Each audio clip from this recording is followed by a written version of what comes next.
Guys, welcome back to my channel. हमने जो है ड्यूटीज़ ऑफ बेलर तक कर लिया था पहली वीडियो में। आज हम करेंगे राइट्स ऑफ बेलर। बेलर के क्या क्या राइट्स होते हैं जब वो बेली को गुड्स दे देता है, गुड्स का ट्रांसफ़र कर देता है। तो पहला राइट क्या है बेलर का? Right of indemnity for losses due to negligence by bailee. यानी अगर तो अकॉर्डिंग टू सेक्शन 152 के सेक्शन के अकॉर्डिंग ये कहा गया कि बेली की ये ड्यूटी बनती है कि उन गुड्स को बहुत ध्यान से रखे, जैसे कि वो उसके खुद के गुड्स हैं। अगर वो उनको ध्यान से नहीं रखता, उनकी प्रॉपर केयर नहीं करता है और कोई भी प्रॉब्लम क्रिएट हो जाती है गुड्स में, ठीक है। तो जैसे मान लीजिए गुड्स दे रखे थे बेली को और उसमें चोरी हो गई या कहीं आग लग गई, इस तरह से अगर कुछ भी लॉस हो जाता है तो बेलर के पास राइट है कि वो सारे की सारी जितनी भी लाइबिलिटी बची हैं वो किससे ले सकता है? बेली से ले सकता है। उसके बाद नेक्स्ट है termination of bailment on inconsistent use by the बेली। यानी कि टर्मिनेशन भी कर सकता है बेलर अपनी बेलमेंट को, अगर वो जो गुड्स उसने प्रोवाइड की हैं वो किसी और पर्पस से प्रोवाइड की थी लेकिन वो किसी और पर्पस से काम कर रहा है। जैसे यहाँ पे एग्जांपल दे रखा है, Satish let out a horse to Suresh for his personal riding.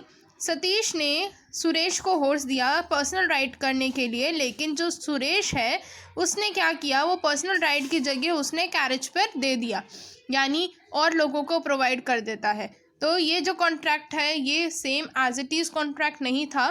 तो इन सिचुएशन में जो सतीश है वो क्या कर सकता है? बेलमेंट के कॉन्ट्रैक्ट को टर्मिनेट कर सकता है और अपना घोड़ा वापस ले सकता है। फिर ऐसे ही नेक्स्ट केस है compensation for unauthorised use by the bailee. Compensation ले लेना, अगर बेली जो है ढंग से उसको यूज़ नहीं कर रहा है, गलत तरीके से अगर उसका इस्तेमाल कर रहा है, तो जो बेलर है उसके पास राइट बन जाता है, उसके पास इतनी अथॉरिटी है कि वो उस डैमेजेस के लिए भी उस बेली से सारा का सारा पैसा, सारा का सारा कंपेंसेशन ले सकता है। इसमें भी यही एग्जांपल दे रखा है सतीश का। तो जो सतीश है उसने घोड़ा दिया सुरेश को और सुरेश जो है वो आगे किसी अनदर पर्सन को उसने क्या करा, सतीश ने घोड़ा दिया सुरेश को और किस लिए? पर्सनल यूज़ के लिए। लेकिन जो सुरेश है उसने किसको दे दिया? अपनी फैमिली मेम्बर को दे दिया, रमेश को राइड करने के लिए। When Ramesh who is very fat, जो रमेश है वो बहुत मोटा था और उसके ऊपर चढ़ने की कोशिश कर रहा था, लेकिन जो घोड़ा है उस टाइम पे गिर जाता है और उसको कोई चोट लग जाती है, इंजरी हो जाती है। तो यहाँ पर सतीश के पास पूरा का पूरा राइट बनता है कि जो भी गलत मतलब जो भी डैमेजेस हुए हैं वो सारे किससे ले ले? बेली से ले ले उस डैमेजेस के लिए। यानी सतीश के पास ये राइट है कि जो भी डैमेज उस घोड़े को हुआ है उसका सारा कंपेंसेशन सुरेश से लिया जाए। उसके बाद फोर्थ पॉइंट है compensation when the bailee mixes the goods bailed with his own goods. ये कंपेंसेशन कब होता है? अगर जब बेली जो बेल्ड गुड्स हैं उनमें मिक्स कर देता है अपने गुड्स को, यानी मिलावट कर देता है।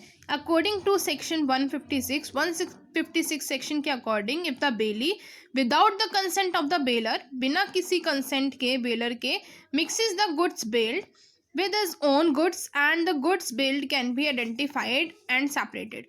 यानी यहाँ पर अगर 156 सेक्शन दे रखा है, इसमें ये बोला गया है कि अगर जो बेलई है वो अगर गुड्स को मिक्स कर देता है बिना उससे बेलर से पूछे, तो लेकिन गुड्स की इस तरह से आइडेंटिटी है कि वो सेपरेट हो जाएं, सेपरेट उनको किया जा सकता है, तो जो दोनों पार्टीज़ हैं वो क्या करेंगी? इन गुड्स को सेपरेट कर देंगी और जो भी एक्सपेंसेस लगते हैं, but the bailor will have the right to claim damages. लेकिन बेलर के पास अभी भी ये राइट है कि जो भी उसको डैमेज हुआ है तो वो उन एक्सपेंसेस को सेपरेशन करके ले सकता है और उसके बाद जो भी उसने लॉस सफ़र किया है मिक्सिंग की वजह से, तो उस एक्सपेंसेस का, उन डैमेजेस का कंपेंसेशन ले सकता है। लेकिन अकॉर्डिंग टू सेक्शन 157 अगर गुड्स इस तरह से हैं जो अगर मिक्स हो गए तो उनको पॉसिबल नहीं है कि उनको आइडेंटिफाई किया जा सके, सेपरेट किया जा सके, तो बेलर जो है वो उस टाइम पे कोई ना कोई कंपेंसेशन अपने टोटल गुड्स की ले लेगा under the contract of bailment. Bailment के कॉन्ट्रैक्ट में ये कहा जा सकता है कि जो बेलर है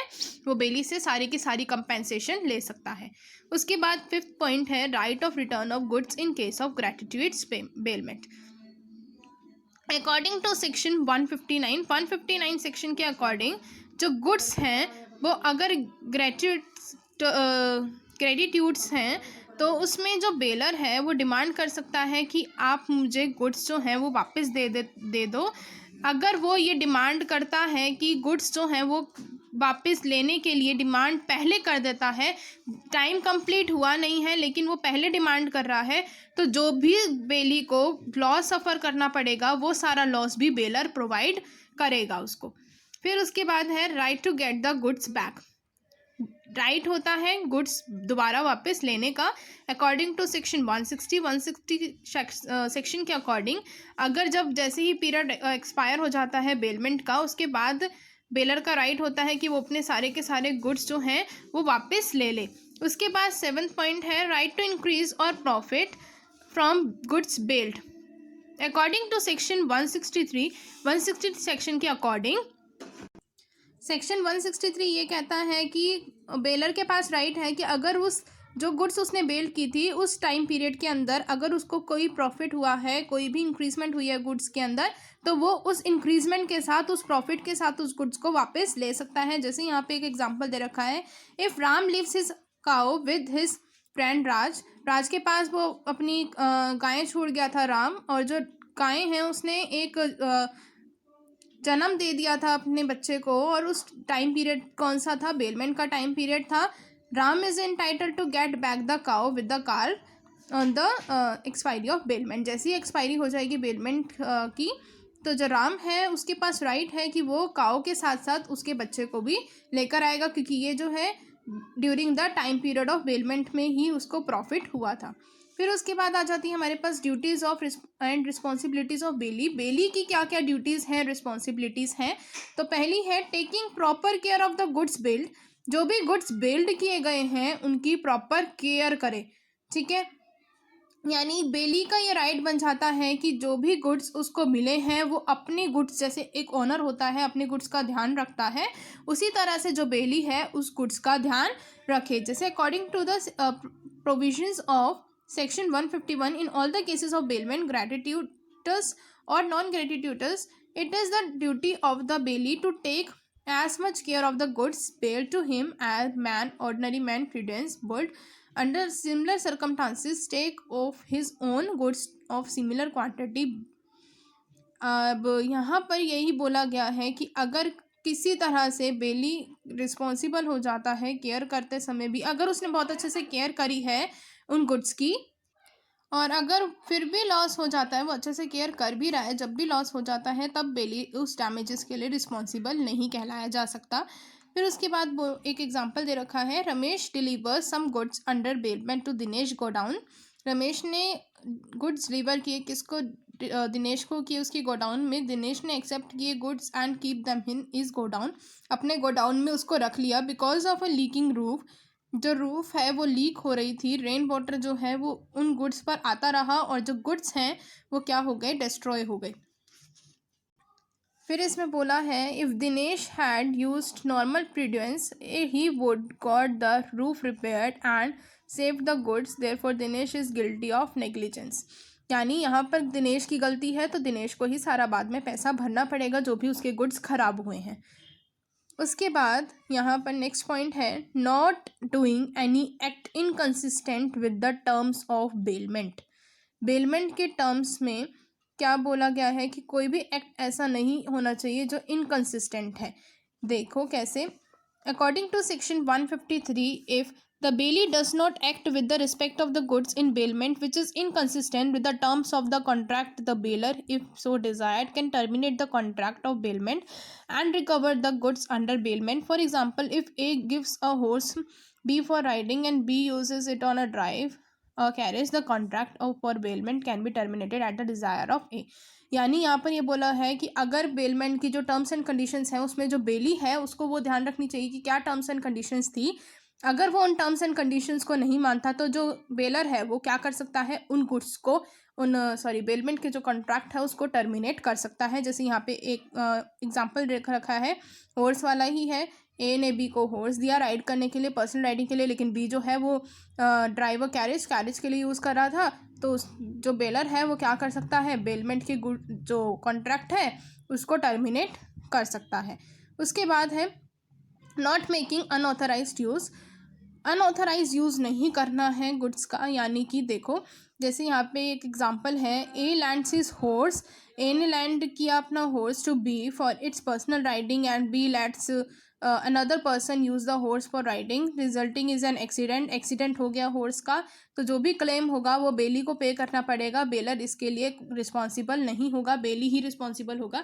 तो ये उसकी ड्यूटीज़ हैं कि वो सारा का सारा क्लेम उसे पे करना ही पड़ेगा। उसके बाद है not mixing bailor's goods with his own, यानी बेलर जो है, बेलर के गुड्स में जो बेली है वो अपने गुड्स ना मिलाए, ये भी उसका एक ड्यूटी बनती है।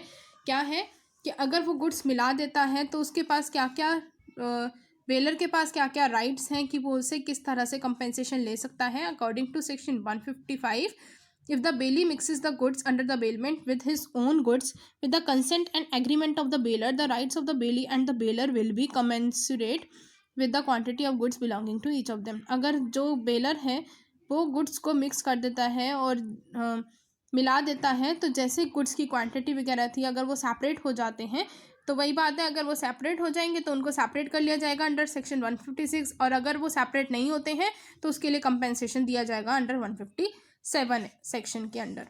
फिर उसके बाद नेक्स्ट पॉइंट है रिटर्निंग द गुड्स बेल्ड। जो भी गुड्स हैं जो भी बेल्ड की गई थी, जैसे ही पीरियड एक्सपायर हो जाएगा तो उनको रिटर्न करना पड़ेगा। According to section 160 and 161, after the expiration of the stipulated time period or the fulfillment of the objective of bailment, the bailey should return the goods to the bailor without the bailor having to demand their return। अगर baler demand भी नहीं करता है तब भी उसका काम बनता है कि वो क्या करे, उन गुड्स को वापस करे। If the bailee fails to do that, अगर बेली ऐसा नहीं करता है, वो नहीं कर पाता है, is responsible for any damage or loss suffered by the bailor after that period. अगर बेलर को उस पीरियड के बाद कोई भी लॉस सफ़र करना पड़ जाता है तो सारे के सारे डैमेजेस कौन पे करेगा, बेली पे करेगा।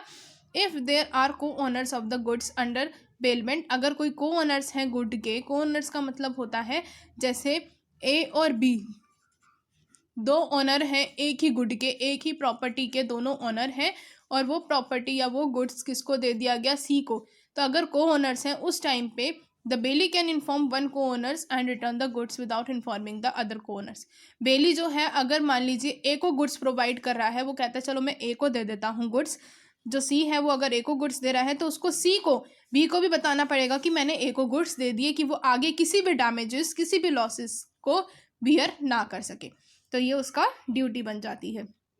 फिर उसके बाद है रिटर्निंग एनी एसरेशन और प्रॉफिट। अगर उस गुड्स के जब बेलमेंट का टाइम था उसी टाइम पीरियड में अगर उनसे कोई उस प्रॉफिट हुआ है तो उस प्रॉफिट को भी रिटर्न करने का ड्यूटी बनती है बेली की, कि वो प्रॉफिट भी उसको रिटर्न करें। यहाँ पे भी वही एग्जांपल दे रखा है कि जो ए है अगर उसने ए ने बी को काव दी है और स्पेसिफाइड टाइम पीरियड के अंदर कुछ प्रॉफिट हुआ, यानी क्या हुआ, बर्थ टू काल्फ, काव ने काल्फ को बर्थ दे दिया, और बी का जो राइट बनता है वो क्या बनता है कि वो वापस से काल्फ के साथ साथ काव के साथ साथ काल्फ भी उस ए पर्सन को प्रोवाइड कर दे। फिर उसके बाद है 7 not setting up an adverse title. अब यहाँ पर क्या है, अगर जो भी गुड्स मान लीजिए जो बेली ने गुड्स ले रखे हैं, अगर वो किसी सेल कर देता उन गुड्स को या प्लेज पे दे देता है तो ये उसका राइट नहीं बनता कि वो इस टाइप से करे, क्योंकि under the according to the Indian Evidence Act section 147 it is the duty of the bailee not to do any act, ऐसा एक्ट नहीं करना है जिसका एडवर्स इफेक्ट पड़ सकता है बेलर के टाइटल जो गुड्स हैं उसके ऊपर और बेलमेंट के कॉन्ट्रैक्ट के ऊपर। The bailee can not sell, bailee जो है गुड्स सेल और प्लेज पर नहीं दे सकता जब तक कॉन्ट्रैक्ट ऑफ जो बेलमेंट है उस टाइम पीरियड में, ठीक है। चाहे वो ख़त्म भी हो जाए तो ख़त्म हो जाएगा तो वो तो उसको रिटर्न करने पड़ेंगे गुड्स को, लेकिन अगर गुड्स उस बेलर ने दिए हैं तो वो किसी ट्रस्ट पर के साथ दिए होंगे तो बेली ऐसा नहीं कर सकता। अगर वो ऐसा करता है तो उसको सारे लॉसेस फिर से पे करने पड़ सकते हैं। फिर उसके बाद है राइट्स ऑफ बेली। अब बेली के क्या क्या राइट्स हैं, right to compensation for losses on account of fault in goods bailed. देखो इसमें क्या है, according to section 150 the bailee has the right to recover such losses from the bailor that is incurred because of some fault in the goods. अगर goods में ही कोई fault है तो बेली का राइट बन जाता है कि वो उस लॉसेस, उस फॉल्ट को ले सके। मान लीजिए कि जो गुड्स हैं, एक पर्सन ने कहा कि आप मेरी हॉर्स ले जाइए, और हॉर्स सही नहीं था, वो अनसाउंड हेल्थ का था, तो उससे अगर उसको कोई एक्सीडेंट हो जाता है, कोई लॉस हो जाता है, तो बेली के पास राइट होगा कि वो उसको किससे ले सके, सारे लॉसेस को कवर कर सके, बेलर से। Right to receive necessary expenses, जो भी नेसेसरी एक्सपेंसेस हैं वो रिसीव कर सकता है। जैसे यहाँ पे एग्जांपल दे रखा है, A leaves his horse with B, B के पास हॉर्स छोड़ गया, B is entitled to receive any expenses he might to incur on feeding his horse. जो भी हॉर्स को वो खाना वाना देगा, वो बी जो भी एक्सपेंस करेगा, तो वो सारे के सारे एक्सपेंस किससे रिसीव कर सकता है, ए से कर सकता है। The bailee is also entitle to receive extraordinary expenses, जो बेली है वो एक्स्ट्रा ऑर्डनरी एक्सपेंसेस को भी उससे रिसीव कर सकता है। अगर इसमें क्या एग्जांपल है एक्स्ट्रा ऑर्डनरी एक्सपेंसेस का, कि ए जो है अगर उसको वो बीमार पड़ जाता है at the during the time period of bailment contract, तो उस टाइम पर बी का राइट बन जाता है कि उसका ट्रीटमेंट कराए, और लेकिन जो ट्रीटमेंट वो करा रहा है उसके एक्सपेंसेस किससे ले सकता है, वो बेलर से ले सकता है।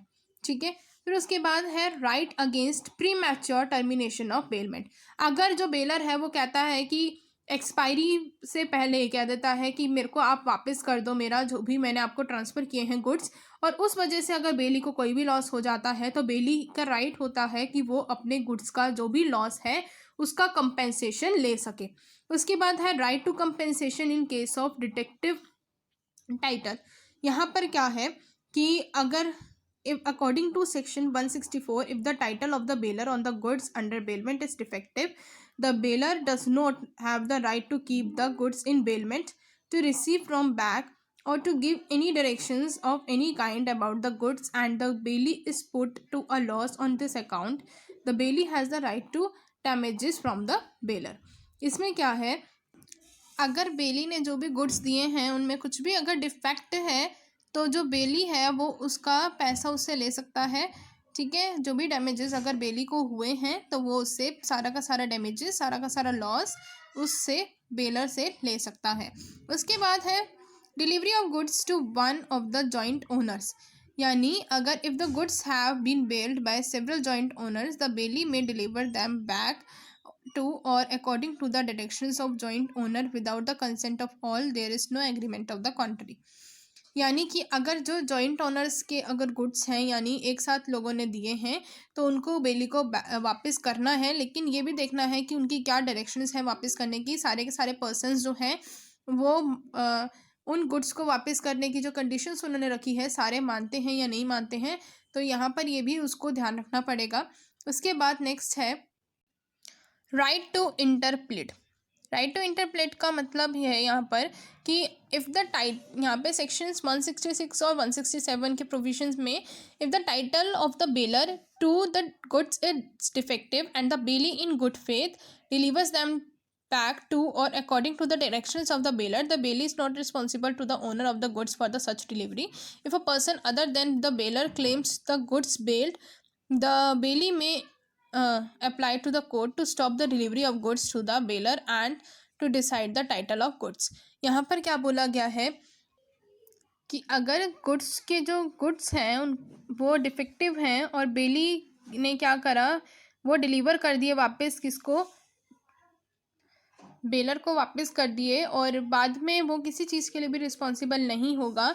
लेकिन if a person other than baler, baler के दूसरा पर्सन, यानी अगर गुड्स डिलीवर हुए हैं, तो अगर कोई बेलर नहीं था उस टाइम पर, उसको गुड्स अगर डिलीवर हो गए हैं, क्लेम्स द गुड बेल्ड, वो गुड्स के बेल्ड के लिए क्लेम कर सकता है बेलर के अगेंस्ट। बेलर के अगेंस्ट का मतलब है बेलर के जगह पर, लेकिन बेली फिर अप्लाई कर सकता है कोर्ट को कि वहाँ पर डिलीवरी दोबारा से स्टॉप कर दी जाए, और जो गुड्स का टाइटल है उसको डिसाइड किया जाए कि कैसे उसको डिलीवर करना चाहिए। फिर उसके बाद है राइट ऑफ पर्टिकुलर लीन। लीन का मतलब होता है जैसे आपने गुड्स बेलमेंट पर दिए हैं और जब तक आपको वो पैसा वापस नहीं मिल जाता है तब तक वो गुड्स दूसरा पर्सन आपको नहीं देगा। जैसे आपने स्टिच करने के लिए टेलर को क्लोथ दिए थे, और अगर वो क्लोथ के पैसे आप नहीं उसको रिटर्न करेंगे तो तब तक वो गुड्स अपने पास रखेगा, इसको कहते हैं लीन। अब इसमें क्या है, अकॉर्डिंग टू सेक्शन 170 के सेक्शन के अकॉर्डिंग क्या बोला गया है, जैसे यहाँ पर एक एग्जांपल दे रखा है, A gives a diamond to B cut. A ने डायमंड दिया बी को कि इसको काट दीजिए, B cuts it as per the direction. B ने काट दिया और जैसे उसने डायरेक्शंस दी थी। B can retain the diamond till such time that he is paid for his labour. B अपने पास उतने टाइम के लिए रख लेगा अब जब तक वो पैसा उसको पे नहीं करेगा, but he can not sell the diamond to raise his changes.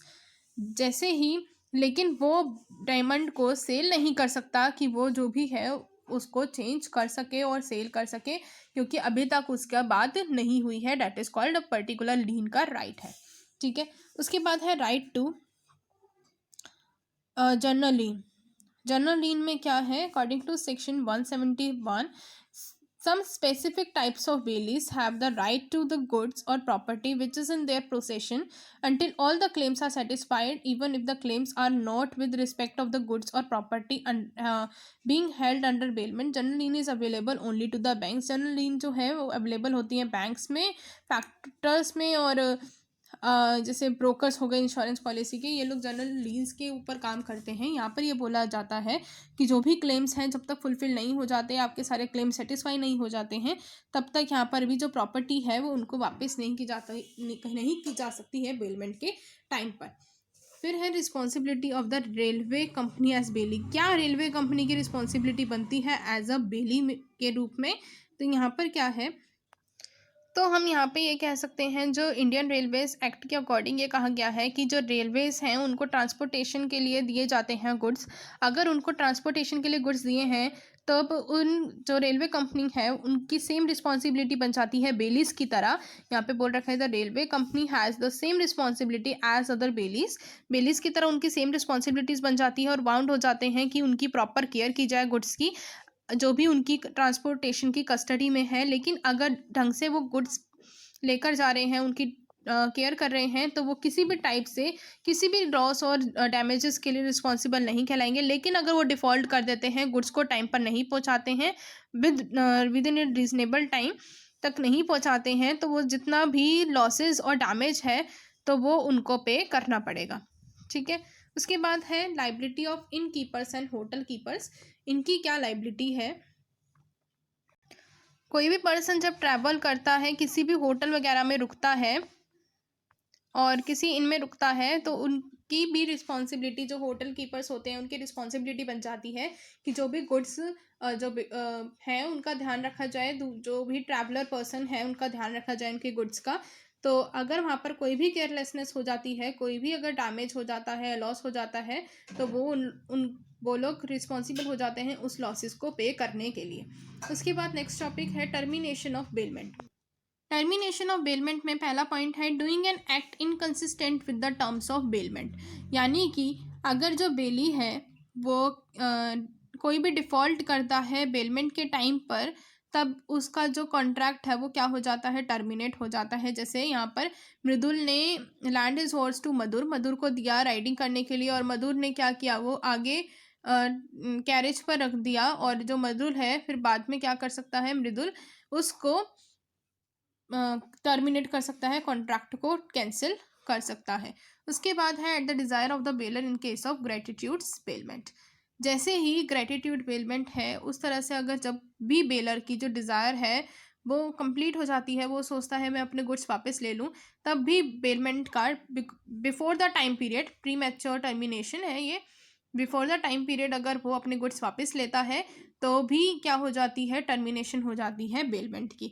लेकिन उस टाइम पे अगर बेली को कोई भी लॉस सफ़र करना पड़ता है तो वो सारे के सारे लॉसेस कौन पे करेगा, बेलर पे करेगा। On the expiry of period, जैसे ही एक्सपायर हो जाएगा पीरियड, तब भी बेलर की जो बेलमेंट का कॉन्ट्रैक्ट है वो भी क्या हो जाएगा, टर्मिनेट हो जाएगा। और वो जो भी गुड्स उसने दिए हैं बेलमेंट के अंदर, तो वो सारे के सारे वापस मांग लेगा, डिमांड डे कर लेगा कि मेरे गुड्स वापस आप दे दीजिए। उसके बाद है ऑन एकम्प्लिशमेंट ऑफ ऑब्जेक्ट। जैसे ही ऑब्जेक्टिव कंप्लीट हो जाएगा उस गुड्स की बेलमेंट का, उसके बाद बेलमेंट का जो कॉन्ट्रैक्ट है वो फिर से टर्मिनेट हो जाएगा।